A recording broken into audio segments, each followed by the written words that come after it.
also sounded the alarm by telling anyone who might want to blow up a planet how to do so is this CERN's attempt to do so by attempting to recreate the Big Bang within a man-made structure.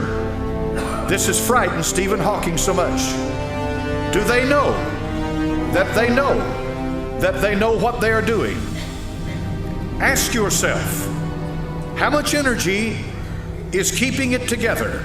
Then you put more than that amount of energy into the object.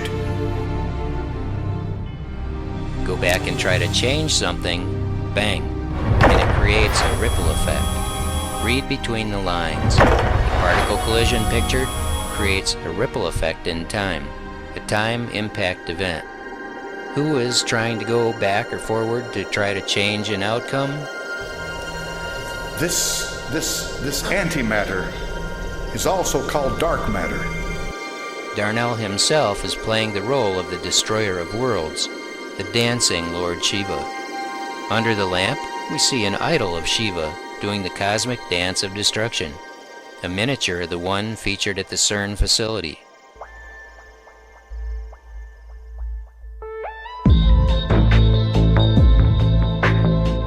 When you produce antimatter, you got to contain it.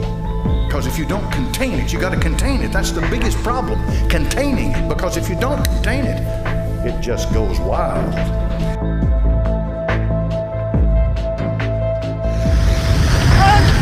I'm gonna try and keep recording!